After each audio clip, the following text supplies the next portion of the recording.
터리아담을 찾아주셔서 감사합니다. 항상 건강하시고 좋은 일만 가득하시길 기원할게요. 지금 구독하시고 바로 오늘 야담 들어보시죠. 한양의 북촌 고즈넉한 기와집들 사이에 유독 깊은 침묵에 잠겨있는 집이 한 채 있었습니다. 바로 몰락한 양반가의 선비 이선의 거처였지요. 한때는 장래가 촉망받는 존재였으나 지금은 세상과 담을 쌓은 채 두문불출하는 신세였습니다. 그의 이름 앞에는 늘 맹인 선비라는 안타까운 수식어가 따라붙었습니다.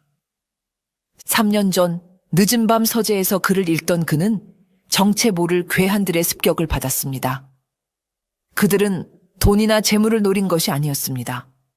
오직 이선의 두 눈을 날카로운 인두로 지져 다시는 빛을 보지 못하게 만들고는 연기처럼 사라져 버렸습니다. 그 끔찍한 사건 이후 그의 세상은 영원한 어둠에 갇히고 말았습니다. 모든 것을 잃었다는 절망감과 세상을 향한 깊은 원망 속에서 그는 스스로를 어둠 속에 유폐시켰습니다. 그런데 기이한 일이 벌어지기 시작했습니다. 시력을 잃은 대가였을까요? 그의 다른 감각, 특히 청각이 인간의 한계를 넘어설 정도로 예민해지기 시작한 것입니다. 처음에는 그저 멀리서 나는 소리가 잘 들리는 정도라 여겼습니다. 하지만 시간이 흐를수록 그는 단순히 소리를 듣는 것을 넘어 그 소리 너머의 본질을 꿰뚫어 보게 되었습니다. 그는 이제 사람의 목소리 톤과 숨결의 미세한 떨림만으로도 그 사람이 진실을 말하는지 거짓을 고하는지 알 수 있었습니다. 거짓을 말하는 자의 목소리에서는 늘 귀에 거슬리는 불협 화음이 느껴졌지요. 또한 사람의 발소리만으로도 그 사람의 기운과 감정 상태, 심지어 의도까지 읽어낼 수 있었습니다. 분노에 찬 발걸음은 땅을 무겁게 짓눌렀고 불안에 떠는 발걸음은 미세하게 어긋나기 일쑤였습니다. 가장 놀라운 것은 그가 소리의 잔향을 느끼게 되었다는 것입니다. 어떤 공간에 들어서면 그는 그곳에 배어있는 과거의 소리들을 희미하게나마 느낄 수 있었습니다. 예를 들어 격렬한 다툼이 있었던 방에서는 날카롭고 시끄러운 소리의 잔향이, 평온한 대화가 오갔던 방에서는 부드럽고 따뜻한 소리의 잔향이 느껴지는 시기였습니다. 그는 이 기묘하고도 경이로운 능력을 스스로 심한, 즉 마음의 눈이라 불렀습니다. 두 눈을 잃고 세상을 잃었다고 생각했는데 오히려 그는 이제 두 눈을 가졌을 때보다 더 깊고 본질적인 세상의 진실을 보게 된 것입니다. 하지만 이 능력은 그에게 새로운 희망이 되기보다는 오히려 더 깊은 냉소와 고독을 안겨주었습니다. 세상의 모든 소리가 거짓과 위선, 그리고 숨겨진 욕망의 소음으로 가득 차 있음을 알게 되었기 때문입니다. 그는 자신의 심한을 굳게 닫고 다시 기나긴 침묵과 어둠 속으로 침잠해 들어갔습니다. 그러던 어느 늦가을 아침, 이선의 고요한 침묵을 깨는 소식이 들려왔습니다. 그의 오랜 스승이자 현재 동궁전에서 어린 세손 이환을 가르치던 태부가 자신의 서재에서 목을 매 숨진 채 발견되었다는 비보였습니다. 조정에서는 스승이 평소 앓던 지병을 비관하여 스스로 목숨을 끊은 것이라 서둘러 결론 내렸습니다. 평소 그의 강직한 성품을 시기하던 반대파들이 많았기에 사건을 더 키우고 싶지 않았던 왕의 의중이 반영된 결과였지요. 그렇게 스승의 죽음은 단순한 자결로 묻히는 듯 했습니다. 이선에게 스승은 아버지와도 같은 존재였습니다. 그가 두 눈을 잃고 절망에 빠졌을 때 유일하게 그의 곁을 지키며 다시 일어설 용기를 주었던 분이 바로 스승이었습니다. 그런 스승이 자결이라니 이선은 도저히 믿을 수가 없었습니다. 스승은 그 누구보다도 삶에 대한 의지가 강하고 어린 세손에 대한 책임감으로 가득 차 있던 분이었습니다. 이선은 3년 만에 처음으로 자신의 집 대문을 나섰습니다. 그는 스승의 집에 조문을 갔습니다. 많은 조문객들로 집안은 소란스러웠지만 이선의 예민한 귀에는 그 모든 소음 너머에 불길한 기운이 느껴졌습니다. 그는 시종의 부축을 받아 스승이 최후를 맞이했다는 서재로 들어섰습니다. 서재 안은 이미 사건 현장이 정리된 후였지만 이선의 심화는 그 공간에 남겨진 소리의 잔향을 놓치지 않았습니다. 그의 귀에 서재 전체를 감싸고 있는 소리의 기운이 느껴졌습니다. 그것은 놀랍도록 평온하고 고요한 소리의 잔향이었습니다. 마치 스승이 평소처럼 홀로 앉아 명상이라도 한 듯 모든 소리의 파동이 가지런하고 안정적이었습니다. 그런데 바로 그 순간 이선은 기묘한 불협화음을 감지했습니다. 서재 중앙 벼루와 서책 몇 권이 어지럽게 흩어져 있는 바로 그 자리에서만 유독 날카롭고 격렬한 소리의 잔향이 느껴지는 것이었습니다.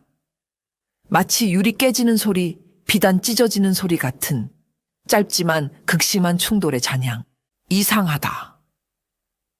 이선의 미간이 좁혀졌습니다. 만약 스승께서 스스로 목을 매셨다면 방 전체의 소리가 고통과 절망으로 가득 차 있어야 마땅하다. 어찌하여 방 전체는 이리도 평온한데 유독 저 한 부분만 격렬한 소리의 흔적이 남아있는 것이지? 이것은 마치 누군가 일부러 다툼의 흔적을 만들어내기 위해 벼루와 서책을 집어던지고 그 외의 모든 것은 완벽하게 정리해 놓은 듯한 부자연스러운 상황이었습니다. 범인은 스승을 살해한 후 그 죽음을 자결로 위장하기 위해 현장을 조작했던 것입니다. 하지만 그는 보이지 않는 소리의 흔적까지는 지울 수 없었습니다. 이선은 심한을 통해 스승의 죽음이 명백한 타살임을 확신했습니다. 그의 가슴 속에서 차가운 분노가 끓어오르기 시작했습니다. 이선이 스승의 서재에서 보이지 않는 진실을 쫓고 있을 때 그의 모든 행동을 그림자처럼 지켜보는 이가 있었습니다. 바로 내금이 소속의 비밀다모 서령이었습니다. 그녀는 25, 눈처럼 흰 피부와 차가운 눈매를 가진 여인이었습니다. 그녀는 왕의 비밀명을 받고 스승의 죽음과 그 배후를 은밀히 조사하고 있었습니다. 서령 역시 이 사건이 단순한 자결이 아님을 직감하고 있었습니다. 그녀는 관아의 검안 기록과 현장 증거들을 통해 몇 가지 의문점을 발견했지만 그것만으로는 타살이라는 심증을 굳힐 물증이 부족했습니다. 그녀는 스승과 각별한 사이였던 이선이라면 무언가 다른 것을 알고 있을지도 모른다고 생각하고 그의 뒤를 밟았던 것입니다. 서령은 이선의 기이한 행동을 유심히 관찰했습니다. 그는 맹인이었지만 마치 눈이 보이는 사람처럼 서재 안을 천천히 거닐었습니다. 그는 손으로 아무것도 만지지 않았지만 고개를 기울여 무언가에 귀를 기울이는 듯한 모습을 보이곤 했습니다. 그리고 마침내 그가 붓과 벼루가 떨어져 있던 자리를 정확히 짚어내며 이곳이 부자연스럽소라고 중얼거렸을 때 서령은 놀라지 않을 수 없었습니다. 맹인이 어찌 저리 정확하게. 서령은 이선에게 평범한 사람이 갖지 못한 특별한 능력이 있음을 직감했습니다. 그녀는 이선의 조문이 끝난 후에도 그의 뒤를 밟았습니다. 그리고 며칠 후 이선이 스승의 죽음에 대한 재수사를 요청하다 관에서 쫓겨나는 모습까지 모두 지켜보았습니다. 이대로 두었다가는 그가 위험해질 수도 있고 혹은 그가 가진 단서가 묻혀버릴 수도 있겠다고 판단했습니다. 그날 밤 서령은 복면으로 얼굴을 가린 채 이선의 집에 소리 없이 잠입했습니다.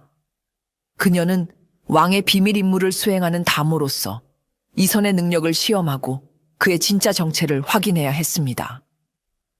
그녀는 바람소리 하나 내지 않고 이선의 등 뒤로 다가가 날카로운 단도를 그의 목에 겨누었습니다. 그대 정체가 무엇이냐? 스승의 죽음에 대해 무엇을 알고 있는 거지? 서령의 목소리는 얼음처럼 차가웠습니다. 보통 사람이라면 경악하며 비명을 질렀을 상황. 하지만 이선은 놀랍도록 침착했습니다. 그는 미동도 하지 않고 오히려 희미한 미소를 띤 채 입을 열었습니다. 그 한마디에 오히려 서령이 온몸에 소름이 돋는 것을 느껴야 했습니다.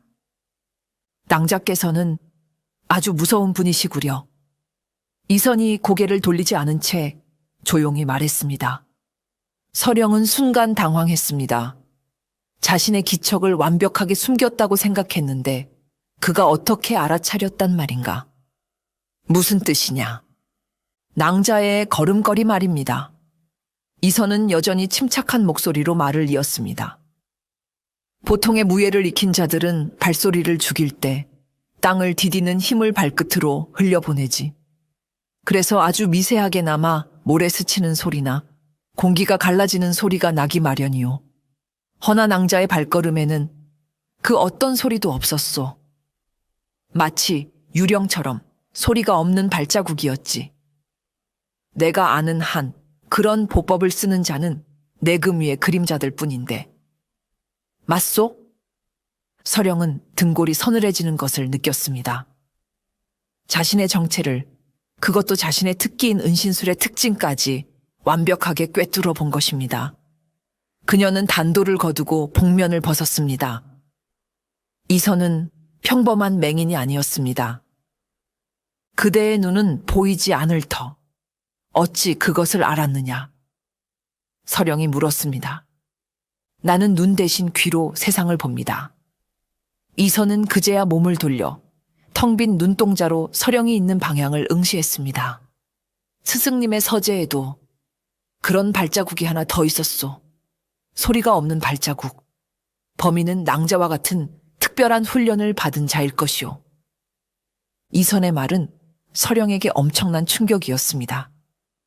그녀는 이선이 단순히 감이 좋은 것을 넘어 소리를 통해 사건의 본질을 꿰뚫어 보는 기묘한 능력을 가졌음을 깨달았습니다. 그리고 그가 제시한 소리 없는 발자국이라는 단서는 그녀가 놓치고 있던 결정적인 증거였습니다. 범인은 고도로 훈련된 암살자였습니다. 그리고 그런 자를 고용할 수 있는 자는 한양에 그리 많지 않았습니다. 서령은 잠시 고민하다 이선에게 자신의 정체와 임무를 밝혔습니다. 내 이름은 서령. 내금위 소속으로 전하의 밀명을 받아 스승님의 죽음을 조사하고 있다. 너의 도움이 필요하다. 이선은 잠시 말이 없었습니다. 그는 세상 일에 다시 엮이고 싶지 않았지만 스승의 원수를 갚기 위해서는 그녀의 힘이 필요했습니다. 좋소. 하지만 조건이 있소. 이선이 말했습니다. 나는 내 방식으로 사건을 볼 것이요. 낭자는 내 눈과 칼이 되어 내가 가리키는 곳의 증거를 찾아주시오. 서령은 고개를 끄덕였습니다.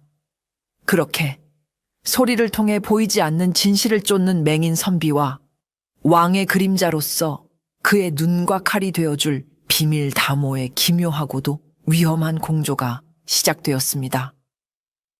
그들의 첫 번째 목표는 스승의 서재에 남아있던 또 다른 소리의 잔향을 추적하는 것이었습니다. 이선과 서령, 어울리지 않는 두 사람의 공조는 그렇게 비밀리에 시작되었습니다. 그들은 서로의 존재를 외부에 철저히 숨긴 채 밤에만 만나 정보를 교환하고 다음 계획을 세웠습니다.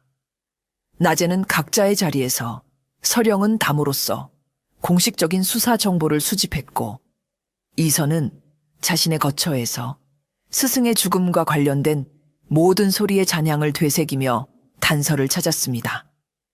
그들의 첫 번째 과제는 이선이 스승의 서재에서 감지했던 또 다른 기묘한 소리의 잔향, 즉 송연먹의 향에 대한 것이었습니다. 이선은 자신의 예민해진 후각과 청각을 총동원하여 현장에 남아있던 아주 희미한 파동을 기억해냈습니다. 그것은 일반 먹에서는 느낄 수 없는 깊고 맑은 소나무 향과 함께 아주 미세하고 고운 입자가 공기 중에 흩어지는 듯한 소리의 잔향이었습니다. 범인은 현장에서 아주 귀한 송연먹을 사용했소. 아마도 스승님의 유서를 위조하거나 혹은 다른 문서를 남기려 했을 것이요. 이선이 자신의 추리를 서령에게 말했습니다. 송연먹이라. 서령의 눈이 날카롭게 빛났습니다. 그것은 금강산의 소나무를 태운 그 으름으로 만든 최고급 먹으로 오직 왕실에만 진상되는 귀한 물품이요. 일반 사대북에서는 구경조차 하기 힘든 것이지. 이선의 초자연적인 감각과 서령의 해박한 지식이 만나 첫 번째 중요한 단서가 구체화되는 순간이었습니다. 범인은 궁궐 최고위층과 아주 밀접한 관련이 있는 인물이 틀림없었습니다. 두 사람은 다음 목표를 정했습니다. 바로 사라진 작은 옥새를 찾는 것이었습니다.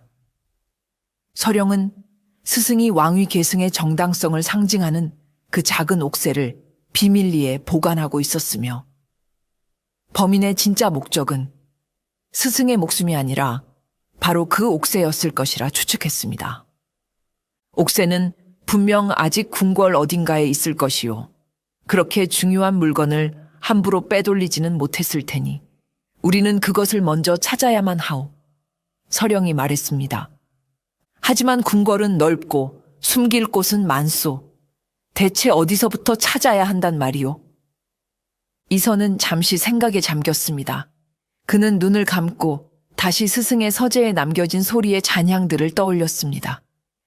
평온한 기운, 격렬한 다툼의 흔적, 송연먹의 향, 그리고 소리 없는 발자국.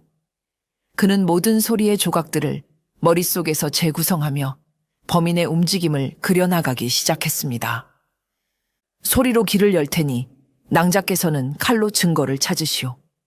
우리의 진짜 싸움은 이제부터 시작이오. 이선이 나지막이 말했습니다. 그의 목소리에는 이전의 냉소 대신 진실을 향한 뜨거운 의지가 담겨 있었습니다. 어둠 속에서 두 사람의 위험한 공조는 거대한 음모의 심장부를 향해 한 걸음 더 나아가고 있었습니다. 송연먹이라는 단서를 통해 범인의 윤곽이 궁궐 최고위층으로 좁혀지자 서령은 가장 먼저 조정의 최고 실세인 영의정 최현을 의심했습니다. 그는 인자하고 덕망 높은 재상으로 알려져 있었지만 동시에 가장 강력한 권력을 쥐고 있었고 만약 그가 흑심을 품는다면 나라를 뒤흔들 수 있는 유일한 인물이기도 했습니다. 서령은 왕에게 보고를 올리는 척하며 최현의 동태를 살폈고 이선은 최현이 주관하는 조정회의에 방청객으로 참석하여 그의 목소리를 직접 듣기로 했습니다. 물론 그는 맹인이었기에 그 누구의 의심도 사지 않고 자연스럽게 회의에 참석할 수 있었지요. 조정회의가 열리는 날, 이선은 말석에 조용히 앉아 귀를 기울였습니다. 여러 신하들의 목소리가 오갔고 마침내 영의정 최현이 입을 열었습니다. 그는 최근 벌어진 스승의 죽음에 대해 깊은 애도를 표하며 어린 새손을 보필하여 나라의 기강을 바로 세우겠다는 충심 어린 말을 했습니다. 그의 목소리는 나이든 현자의 그것처럼 깊고 온화했으며 그 안에는 진심 어린 슬픔과 나라를 걱정하는 우국충정이 가득 담겨 있는 듯 했습니다. 모든 신하들이 그의 말에 감복하여 고개를 끄덕였습니다. 하지만 이선의 귀에는 전혀 다른 소리가 들리고 있었습니다. 그의 심화는 최현의 목소리 깊은 곳, 그 완벽하게 조율된 슬픔의 파동 이면에 숨겨진 미세한 불협화음을 감지해냈습니다. 그것은 보통의 귀로는 결코 들을 수 없는 감정의 가장 깊은 층위에서 울리는 소리였습니다. 최현이 스승의 죽음을 애도할 때 그의 목소리에서는 슬픔의 파동과 함께 아주 미세하게 얼음처럼 차가운 만족감의 파동이 함께 울리고 있었습니다. 그가 새손에 대한 충심을 말할 때는 충성의 파동 뒤로 끌어오르는 용암과도 같은 거대한 야심의 파동이 느껴졌습니다. 그는 자신의 감정을 완벽하게 통제하고 목소리마저 거짓으로 꾸며낼 수 있는 무서운 인물이었습니다. 저자다.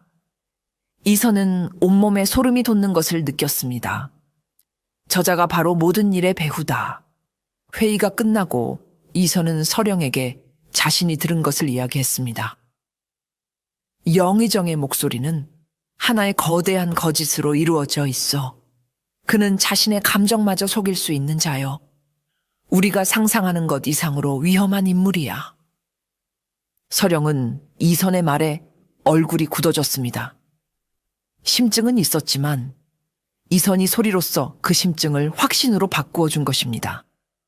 하지만 동시에 더 큰 벽에 부딪혔습니다. 상대는 나라의 영의정이었습니다. 그의 목소리에서 거짓이 느껴진다는 것만으로는 그 어떤 증거도 될 수 없었습니다.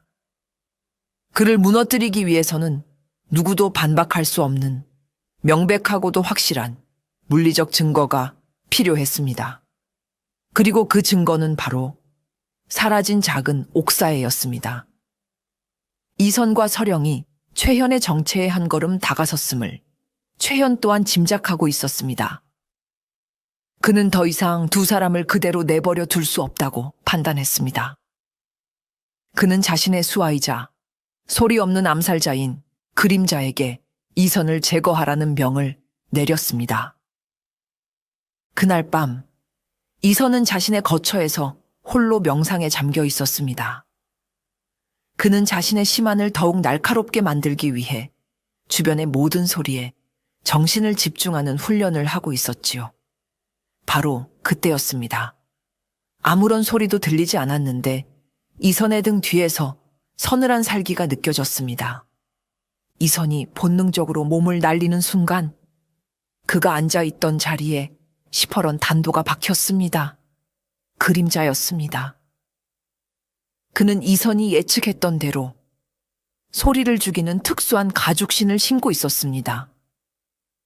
그의 발걸음에서는 그 어떤 소리의 파동도 느껴지지 않았습니다. 내 놈이로구나. 스승님을 해친 놈이. 이선이 차갑게 말했습니다. 그림자는 대답 대신 소리 없는 동작으로 다시 이선에게 달려들었습니다. 이선은 절체절명의 위기에 빠졌습니다. 그의 심한은 소리에 의존하는 능력이었기에 소리를 내지 않는 적 앞에서는 무용지물이나 다름없었습니다. 그는 눈먼 장님으로서 보이지도 들리지도 않는 적과 싸워야 하는 최악의 상황에 놓인 것입니다. 그림자의 공격은 뱀처럼 교활하고 맹수의 발톱처럼 날카로웠습니다. 이선은 간신히 그의 공격을 피하며 방 안을 이리저리 내달렸지만 몇 번이나 아슬아슬한 위기를 넘겨야 했습니다. 그의 팔과 옆구리에는 얕은 상처들이 생겨나기 시작했습니다. 이대로 가다가는 죽는다. 소리가 없다면 다른 것을 들어야 한다. 궁지에 몰린 이선은 필사적으로 정신을 집중했습니다. 그는 그림자의 발소리를 듣는 것을 포기했습니다. 대신 그림자가 움직일 때마다 발생하는 아주 미세한 공기의 흐름과 그의 옷깃이 바람에 스치는 소리, 그리고 방 안의 사물들이 그의 움직임에 따라 미세하게 진동하는 파동을 읽어내려 애썼습니다. 그것은 그의 심한을 한 단계 더 끌어올리는 목숨을 건 시도였습니다. 마침내 이선은 감지했습니다. 자신의 등 뒤 풍경이 걸린 창가 쪽에서 공기가 미세하게 일렁이는 것을. 거기다. 이선이 소리치는 순간 숨어있던 서령이 그림자처럼 나타나 창가 쪽으로 칼을 날렸습니다. 서령은 이선이 위험에 처할 것을 대비해 미리 집안에 잠복해 있었던 것입니다. 두 명의 그림자가 맞붙었습니다. 서령과 암살자 그림자의 무예는 막상막하였지만 이선이 옆에서 암살자의 움직임에 따른 공기의 파동을 계속해서 알려주자 전세는 점차 서령에게로 기울기 시작했습니다. 불리함을 깨달은 암살자는 결국 연막탄을 터뜨리고 어둠 속으로 사라져 버렸습니다. 이선은 지친 몸을 이끌고 주저앉았습니다. 그는 처음으로 죽음의 문턱까지 갔다가 돌아온 것입니다. 하지만 동시에 그는 자신의 시만이 한 단계 더 발전했음을 느꼈습니다. 이제 그는 단순히 소리를 듣는 것을 넘어 세상의 모든 파동을 읽을 수 있게 된 것입니다. 그림자의 습격으로 최현의 위협이 실체화되자 이선과 서령은 더 이상 지체할 시간이 없다고 판단했습니다. 그들은 마지막 희망인 세손 이환을 직접 만나기로 결심했습니다. 설령 이것이 왕의 신임을 잃게 되는 위험한 도박이라 할지라도 세손의 도움이 절실했습니다. 서령은 내금이 담으로서의 신분을 이용하여 동궁전의 경비가 가장 삼엄한 한밤중에 이선을 데리고 세손의 처소로 잠입했습니다. 어린 세손 이환은 갑작스러운 두 사람의 등장에 놀랐지만 서령이 왕의 밀명을 받은 자임을 확인하고는 이내 침착함을 되찾았습니다. 이분은 어찌하여 맹인을... 세손이 이선을 보며 의아하게 물었습니다. 저하, 이분은 눈으로 보는 것보다 더 많은 것을 보시는 분입니다. 서령이 대답했습니다. 이선은 세손을 향해 깊이 고개를 숙였습니다.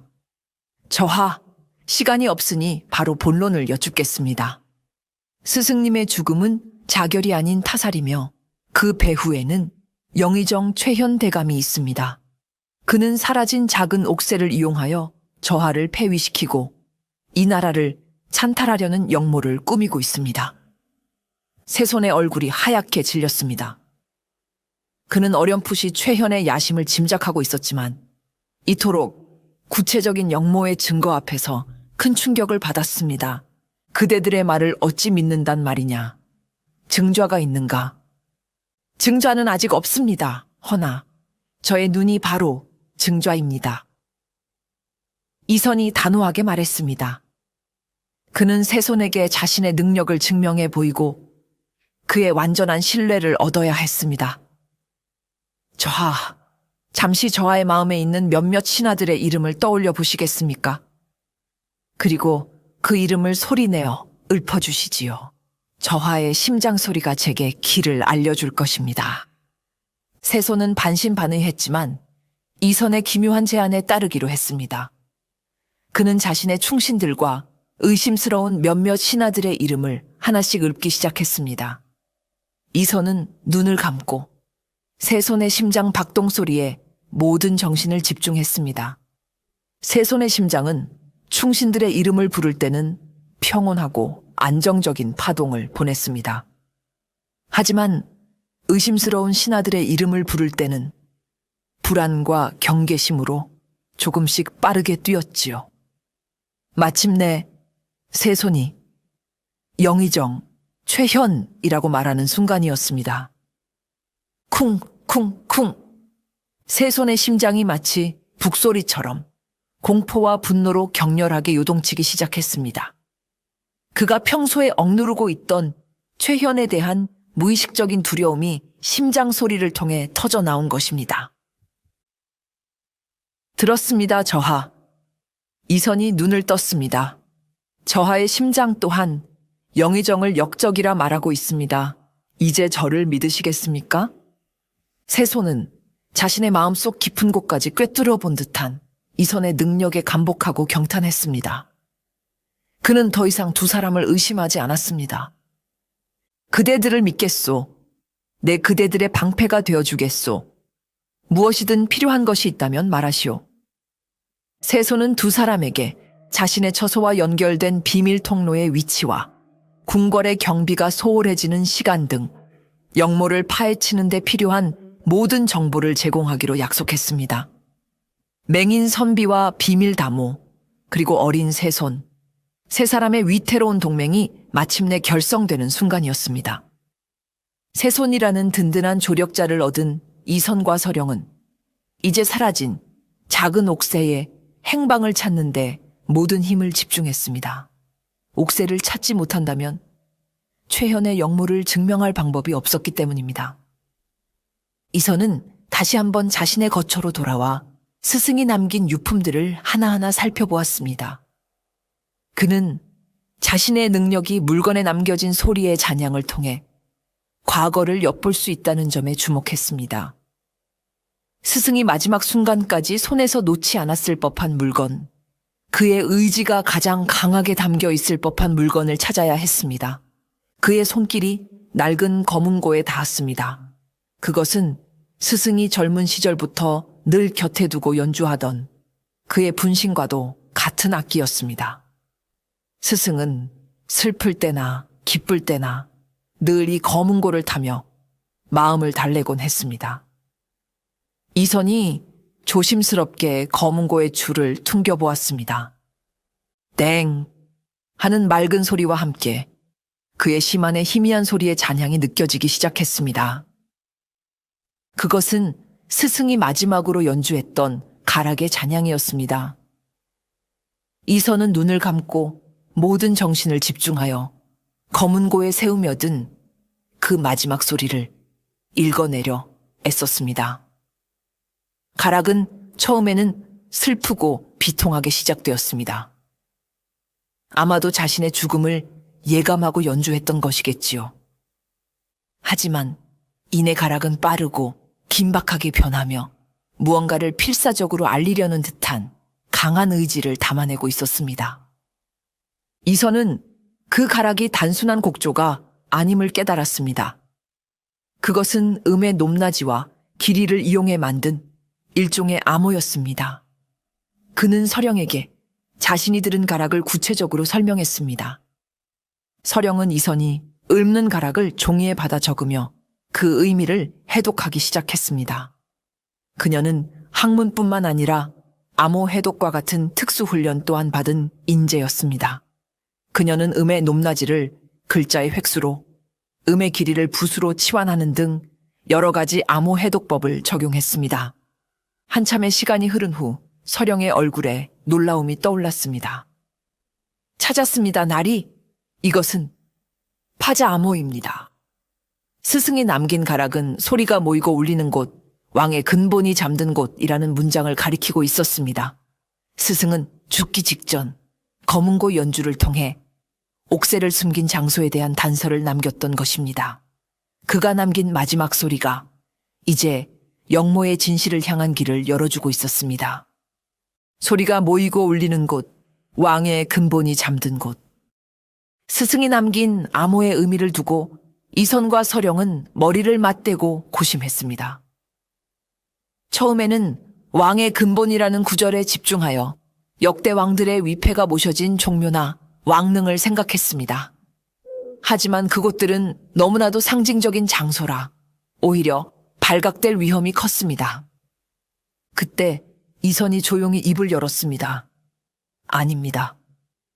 스승님께서 생각하신 곳은 그리 거창한 곳이 아닐 것입니다. 소리가 모이고 울리는 곳, 이것이 더 중요한 단서입니다. 이선은 자신의 심안을 통해 궁궐의 구조와 각 장소의 음향적 특성을 떠올렸습니다. 그리고 마침내 한 장소를 지목했습니다. 경회루 아래 연못께 있는 작은 악기 창고, 그곳이 틀림없습니다. 그곳은 사방이 물로 둘러싸여 소리가 밖으로 새어나가지 않고 동시에 물소리 때문에 내부의 소리가 가장 잘 울리는 구조를 가지고 있습니다. 하지만 서령은 다른 가능성을 제기했습니다. 나리, 혹 이것이 함정일 수도 있습니다. 최현 대감 또한 스승님의 지혜를 알고 있었을 터. 그가 일부러 거짓 단서를 흘려 우리를 함정에 빠뜨리려는 것일 수도 있습니다.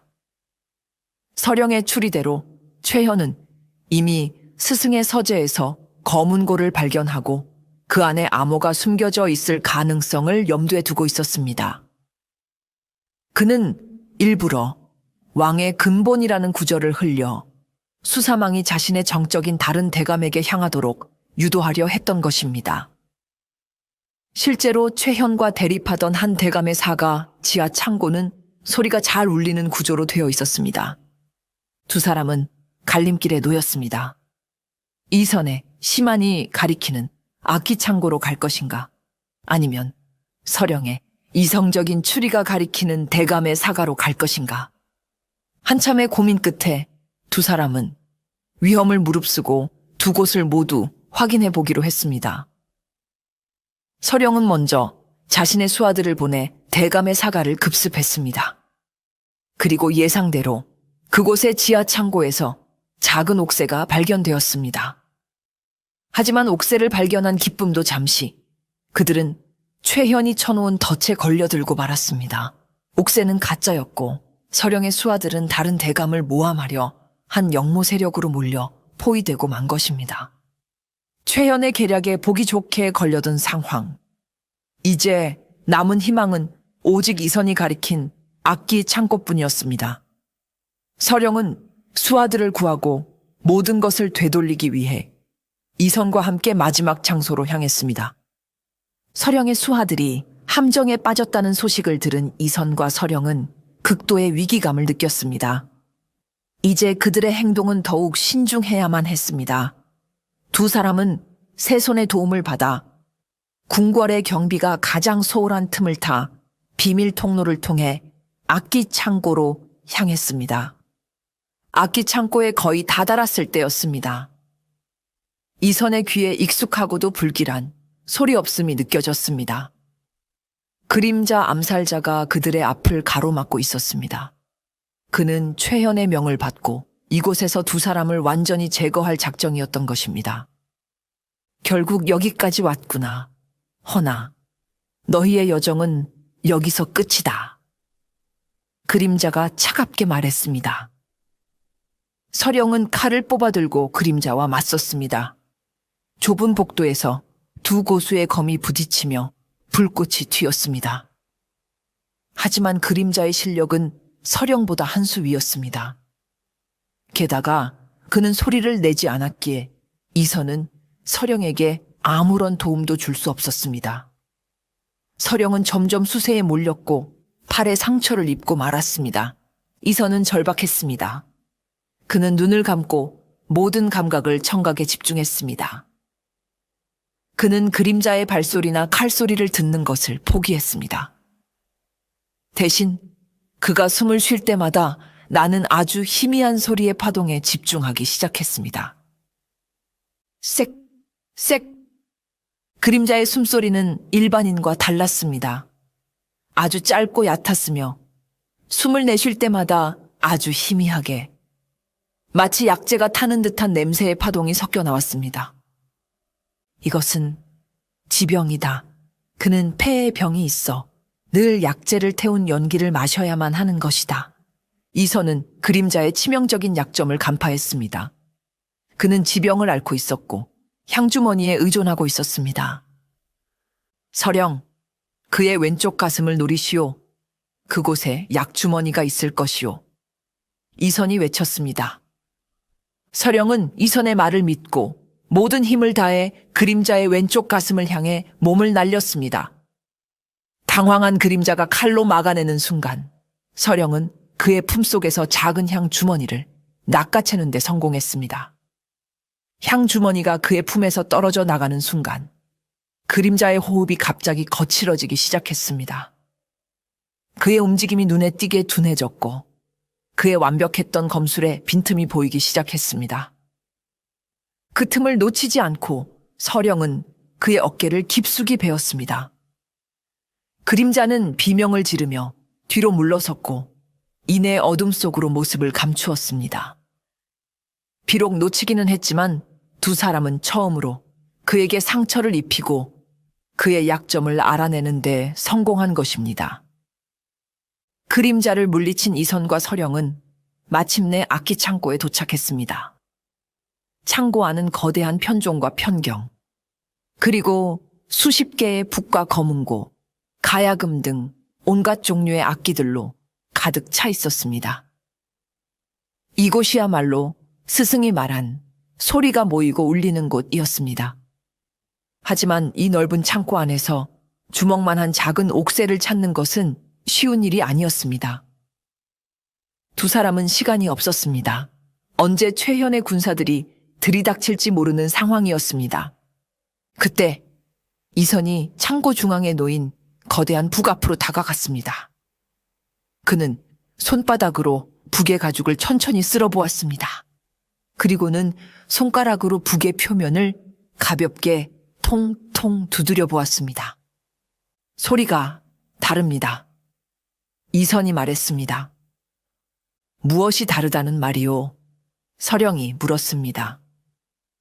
보통의 북은 두드렸을 때 그 울림이 깊고 길게 퍼져나가야 하오. 하지만 이 북은 소리가 안에서 막혀 둔탁하게 끊어지고 있소. 마치 속이 비어있지 않은 것처럼. 이선의 말에 서령은 북의 한쪽 면을 유심히 살폈습니다. 그녀는 북의 가죽을 고정시키는 징 중 하나가 다른 것들과 달리 아주 미세하게 달아있는 것을 발견했습니다. 누군가 그 징을 여러 번 빼고 박았다는 흔적이었습니다. 두 사람은 힘을 합쳐 그 징을 뽑아내고 북의 가죽 일부를 조심스럽게 뜯어냈습니다. 그러자 그들 눈앞에 놀라운 광경이 펼쳐졌습니다. 거대한 북의 속은 비어 있었고 그 안에는 비단 보자기에 곱게 쌓인 작은 나무 상자가 놓여 있었던 것입니다. 두 사람은 떨리는 손으로 상자를 열었습니다. 상자 안에는 용이 정교하게 조각된 작은 옥사애와 함께 피로 쓰인 두루마리 하나가 들어 있었습니다. 바로 스승이 목숨과 바꿔 지켜낸 진짜 옥새와 최현의 모든 영모 계획이 낱낱이 기록된 혈서였습니다. 마침내 모든 진실의 증거가 그들의 손에 들어온 순간이었습니다. 진짜 옥새와 혈서를 손에 넣은 기쁨도 잠시. 두 사람은 새로운 위기에 직면했습니다. 그들이 악기 창고에 들어온 것을 어떻게 알았는지 최현이 보낸 군사들이 창고를 완전히 포위하고 있었기 때문입니다. 네 이놈들, 감히 궁궐의 악기 창고에 무단으로 침입하여 국보를 훔치려 하다니. 당장 놈들을 포박하고 저 창고에 불을 질러 모든 증거를 인멸하라. 최현의 수하인 한 장군이 외쳤습니다. 최현은 이선과 서령을 그곳에서 제거하고 옥새와 혈서를 모두 불태워 자신의 죄를 완전히 덮으려 했던 것입니다. 창고 문은 밖에서 굳게 닫혔고 문틈으로 매캐한 연기가 스며들어오기 시작했습니다. 서령은 칼을 뽑아들고 결사항전의 자세를 취했지만 수적으로 너무나도 불리했습니다. 이대로 가다가는 꼼짝없이 불길 속에서 죽음을 맞이할 수밖에 없는 상황이었습니다. 절망적인 순간 이선은 놀랍도록 침착했습니다. 그는 오히려 희미한 미소를 지으며 서령에게 말했습니다. 낭자, 아직 끝난 것이 아니오. 저들의 계략은 이미 내 귀에 모두 들리고 있었소. 사실 이선과 서령은 이 모든 상황을 미리 예측하고 있었습니다. 서령이 다른 대감의 사가에서 가짜 옥새를 발견했을 때 그녀는 그것을 관에 넘기지 않고 몰래 가지고 나왔습니다. 그리고 이선은 세손 이환을 통해 최현이 자신들을 악기 창고로 유인하여 불을 지르려 한다는 계획을 미리 전해 들었던 것입니다. 두 사람은 최현의 함정을 역이용하기로 했습니다. 서령은 세손에게 진짜 옥새와 혈서를 미리 전달하여 왕에게 직접 바치도록 했고 동시에 친위대를 동원하여 악기 창고 주변의 역으로 매복시켜 달라고 부탁했습니다. 지금 그들의 손에 들려 있는 것은 대감의 사가에서 발견되었던 바로 그 가짜 옥새였습니다. 모든 것은 최현을 속이고 그의 역모를 만천에 드러내기 위한 두 사람의 마지막 계략이었던 것입니다. 최현의 군사들이 악기 창고에 불을 지르고 모든 것이 끝났다고 생각하는 순간 사방에서 세손이 이끄는 친위대가 나타나 그들을 포위했습니다. 당황한 군사들은 제대로 저항 한 번 못하고 모두 체포되었습니다. 이선과 서령은 불길 속에서 유유히 걸어 나왔습니다. 같은 시각 세손 이환은 왕의 침전으로 달려가 서령에게서 전달받은 진짜 옥새와 스승의 혈서를 왕에게 바쳤습니다. 모든 증거 앞에서 왕은 경악과 분노를 금치 못했습니다. 자신이 가장 믿고 의지했던 영의정이 자신의 왕좌를 노리는 역적이었다는 사실에 그는 깊은 배신감을 느꼈습니다. 왕은 즉시 영의정 최현을 포함한 영모 가담자들을 왕의 침전으로 압송하라는 어명을 내렸습니다. 얼마 후 최현과 그의 일파들이 포박된 채 왕 앞에 끌려왔습니다. 이선과 서령 또한 증인으로서 그 자리에 함께했습니다. 모든 것을 건 마지막 독대가 시작되었습니다. 영의정, 이것이 대체 어찌 된 일인가? 경이 감히 과인을 능멸하고 이 나라를 찬탈하려 했단 말이냐? 왕의 목소리가 분노로 떨렸습니다. 하지만 최현은 조금도 동요하지 않았습니다. 그는 오히려 억울하다는 듯 눈물을 흘리며 왕에게 호소했습니다. 전하, 통촉하여 주시옵소서. 이 모든 것은 저 맹인 선비와 요망한 계집이 꾸며낸 흉계이옵니다. 저들이야말로 세손 저하를 등에 업고 옥새를 위조하여 이 늙은 충신을 모함하고 국정을 농단하려는 역적의 무리이옵니다. 최현의 연기는 너무나도 완벽해서 몇몇 신하들은 오히려 그의 말을 믿고 동요하는 기색마저 보였습니다. 그는 마지막까지 자신의 거짓된 충심으로 왕과 신하들을 기만하려 했습니다. 모든 증거가 있었지만 그의 교활한 언변 앞에서 진실은 다시 한번 흔들리는 듯 했습니다. 최연의 뻔뻔한 연기 앞에서 왕과 신하들이 누구의 말을 믿어야 할지 몰라 술렁이는 바로 그 순간이었습니다. 조용히 듣고만 있던 이선이 앞으로 나섰습니다. 전하, 잠시 소신이 한 말씀 아뢰어도 되겠사옵니까? 왕이 고개를 끄덕이자 이선은 최현이 영모의 증거라며 내놓은 가짜 혈서를 가리켰습니다. 그 혈서는 최현이 스승의 필체를 흉내내어 모든 죄를 다른 신하에게 뒤집어 씌우기 위해 미리 준비해둔 것이었습니다. 전하, 그리고 여기 계신 모든 분들은 저 혈서를 보지 마시고 그저 소리에 귀를 기울여 주시옵소서. 이선이 심한으로 들은 저 거짓된 혈서가 품고 있는 소리를 말입니다. 이선의 기이한 말에 모두가 어리둥절했지만 왕은 흥미로운 표정으로 그의 다음 말을 기다렸습니다. 이선은 눈을 감고 온 정신을 갖자 혈서에 집중했습니다. 그리고는 나지막하지만 온 침전을 울리는 단호한 목소리로 말했습니다. 저 혈서를 쓸 때 사용된 먹은 맑은 물이 아닌 끈적하고 비릿한 액체 위에서 갈렸습니다. 묵직한 돌이 굳어가는 피 위를 힘겹게 맴도는 소리. 바로 며칠 전 제 스승님께서 흘리신 그 피입니다. 최현대감께서는 제 스승님을 살해하고 그 피로 먹을 갈아 이 거짓 혈서를 써서 스승님의 마지막 충심마저 더럽히려 한 것입니다. 이선의 섬뜩하고도 구체적인 증언에 침전하는 찬물을 끼얹은 듯 조용해졌습니다. 피로 먹을 가는 소리라니 상상조차 할 수 없는 끔찍한 이야기였습니다.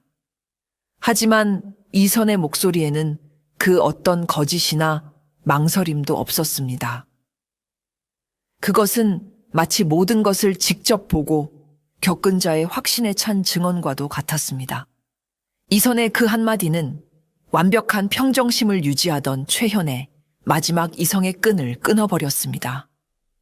그의 심장이 통제불능으로 미친 듯이 요동치기 시작했고 그의 목소리에서는 더 이상 인자함이나 충심의 파동이 아닌 극심한 공포와 광기의 불협 화음이 터져 나왔습니다. 네 이놈, 요망한 맹인놈이 감히 어느 안전이라고. 저놈을 당장 끌어내어 혀를 뽑아라. 이선은 왕을 향해 조용히 고개를 돌렸습니다. 전하, 이제 들리시옵니까? 진실 앞에서 거짓을 고하는 자의 영혼이 공포에 질려 지르는 저 끔찍한 비명소리가. 왕과 모든 신하들은 이성을 잃고 발악하는 최현의 모습과 어둠 속에서도 모든 것을 꿰뚫어 보는 듯한 이선의 서늘한 확신 앞에서 마침내 모든 진실을 깨달았습니다. 최현은 스스로 자신의 죄를 만천에 드러내고 만 것입니다. 최현이 스스로 무너져 내리는 순간 왕의 준엄한 어명이 침전 안에 울려 퍼졌습니다. 역적 최형과 그 무리들을 당장 하옥시키고 삼족을 멸하여 그 죄를 엄히 다스리라. 왕의 분노는 하늘을 찔렀습니다. 자신이 가장 믿고 의지했던 신하에게 이토록 끔찍하게 배신당했다는 사실에 치를 떨었지요. 그날 이후 의금부는 피바람에 휩싸였습니다. 최현의 역모에 가담했던 수십 명의 부패한 관리들이 줄줄이 체포되어 국문을 받았고 그들의 죄상이 낱낱이 밝혀졌습니다. 나라의 근간을 뒤흔들 뻔했던 거대한 역모는 맹인 선비와 비밀 다모의 목숨을 건 활약으로 마침내 막을 내리게 되었습니다. 모든 것이 바로잡힌 후 왕은 이선과 서령을 궁으로 불러들였습니다. 왕은 두 사람의 공을 높이 치하하며 큰 상을 내렸습니다. 특히 이선의 기묘하고도 놀라운 능력에 깊은 감명을 받은 왕은 그에게 높은 벼슬을 제안했습니다. 그대의 심한은 이 나라의 보배와도 같다. 그대의 눈은 비록 어두우나 그 어떤 눈보다도 더 밝게 세상의 진실을 꿰뚫어 보니 짐의 곁에서 그 지혜로 나라를 바로잡는데 힘을 보태주었으면 하노라. 하지만 이선은 조용히 고개를 저으며 왕의 제안을 정중히 사양했습니다. 전하, 소신의 능력은 어둠 속에서 태어난 기이한 재주일 뿐 밝은 세상의 이치를 다스리는 데는 어울리지 않사옵니다. 소신은 이제 그저 조용한 곳에서 스승님의 학문을 정리하며 남은 생을 보내고 싶을 따름입니다. 그는 더 이상 세상의 부귀영화나 권력에 미련이 없었습니다. 그는 이번 사건을 겪으며 세상의 가장 높은 곳이나 가장 화려한 곳이 아닌 가장 깊고 어두운 곳에 진실이 숨어 있다는 것을 깨달았기 때문입니다.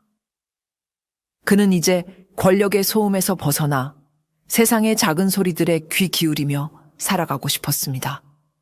왕은 그의 뜻을 존중하여 더 이상 강권하지 않았습니다. 대신 그의 공을 기려 집과 토지를 하사하고 평생 편안히 지낼 수 있도록 배려해 주었습니다. 서령 또한 이번 공을 인정받아 내금이 내에서 그 위상이 더욱 높아졌지만 그녀는 스스로 한직을 자처하여 이선의 곁에 남는 길을 택했습니다. 역모의 폭풍이 지나간 한양에는 다시 평화가 찾아왔고 어린 세손의 자리는 더욱 굳건해졌습니다.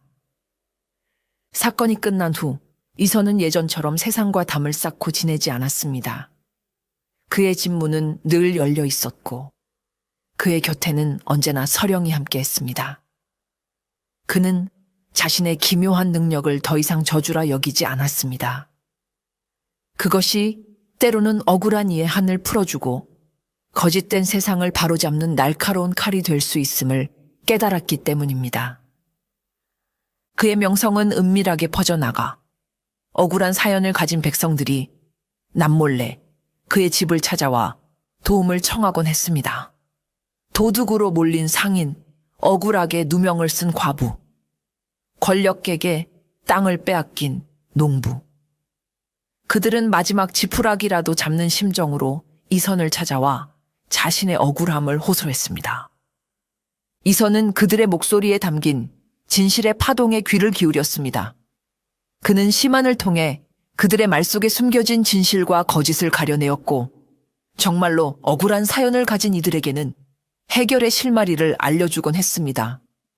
김대감 대곡간 뒤편 세 번째 감나무 아래를 파보시오. 그곳에 당신의 땅 문서가 숨겨져 있을 것이오. 와 같은 식이었습니다. 서령은 그런 이선의 눈과 칼이 되어주었습니다. 그녀는 이선이 가리키는 곳으로 가 증거를 찾아내고 자신의 무예와 지위로 그들이 억울함을 풀 수 있도록 도와주었습니다. 두 사람은 공식적인 관직에 있지는 않았지만 한양의 어두운 그늘 속에서 고통받는 이들을 위한 보이지 않는 의금부와도 같았습니다. 이선은 더 이상 어둠 속에 갇힌 외로운 맹인이 아니었습니다. 그는 자신의 어둠 속에서 오히려 세상의 가장 밝은 진실을 꿰뚫어보는 현자가 되어가고 있었습니다. 그는 자신의 길을 찾은 것입니다.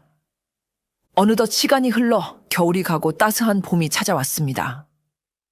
이선과 서령은 그의 집 툇마루에 나란히 앉아 보이지 않는 봄의 소리에 귀를 기울이고 있었습니다. 마당과 매화나무 가지에서 꽃망울이 터지는 소리, 얼었던 흙이 녹으며 내는 기분 좋은 소리, 그리고 담장 너머 아이들의 즐거운 웃음소리까지. 한참 동안 말이 없던 서령이 조용히 입을 열었습니다. 나리, 말씀하시오, 낭자. 지금은 제게서 무슨 소리가 들리시나요? 서령의 목소리에는 장난기 어린 호기심과 함께 미묘한 떨림이 섞여 있었습니다. 그녀는 그가 자신의 마음을 얼마나 듣고 있을지 궁금했던 것입니다. 이선은 대답 대신 서령이 있는 방향으로 고개를 돌렸습니다. 그리고 3년 만에 처음으로 그의 입가에 희미하고도 따뜻한 미소가 떠올랐습니다. 그것은 냉소나 체념이 아닌 진정한 평온과 기쁨이 담긴 미소였습니다. 고요한 겨울밤, 차가운 처마 밑에 매달렸던 고드름이 따스한 봄볕에 녹아내리는 소리가 들리요. 그의 말에 서령의 얼굴이 붉게 물들었습니다. 이선은 말을 이었습니다. 아주 맑고 또렷하며 그리고 더없이 따뜻한 소리요. 내가 평생토록 듣고 싶은 그런 소리 말이요. 두 사람 사이에는 더 이상 아무런 말도 필요 없었습니다. 이선은 자신의 심안으로 서령의 마음속에 피어나는 사랑의 소리를 들었고, 서령은 그의 따뜻한 대답 속에서 자신을 향한 깊은 연정을 느꼈습니다. 그들은 서로의 가장 깊은 곳의 소리를 듣고 이해하는 세상에 단 하나뿐인 온전한 인연이 된 것입니다. 그 후로도 이선과 서령은 함께하며 많은 사건들을 해결했습니다. 그러던 어느 날 이선은 자신의 능력이 또 한 번 변화하고 있음을 깨닫게 되었습니다. 그는 이제 단순히 소리의 잔향이나 거짓의 불협화음을 듣는 것을 넘어 사람의 마음속에 담긴 희망과 선의의 파동까지도 느낄 수 있게 된 것입니다. 절망에 빠진 사람의 목소리에서는 희미하게나마 다시 일어서려는 용기의 소리를, 탐욕스러운 관리의 목소리에서는 아주 작은 양심의 가책 소리를 들을 수 있게 되었습니다. 그의 심화는 이제 어둠과 거짓뿐만 아니라 그 안에 숨겨진 한 줄기 빛까지도 찾아내는 경지에 이른 것입니다. 그는 더 이상 세상을 냉소적으로만 바라보지 않았습니다.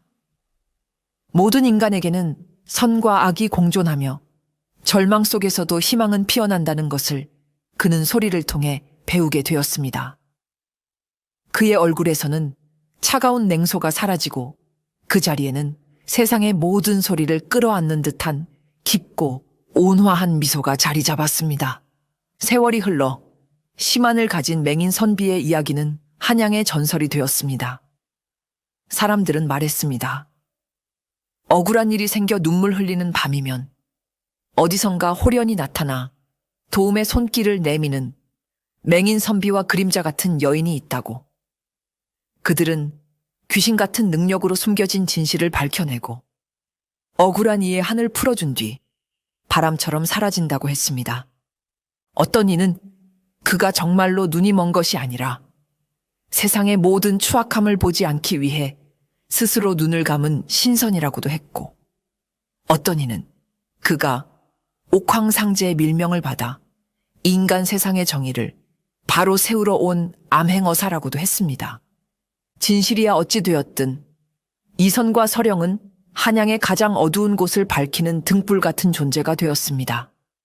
그들의 사랑은 뜨거운 열정이나 달콤한 미련은 없었지만 그 어떤 연인보다도 더 깊은 차원에서 서로의 영혼을 이해하고 보듬어주는 고요하고도 완전한 것이었습니다.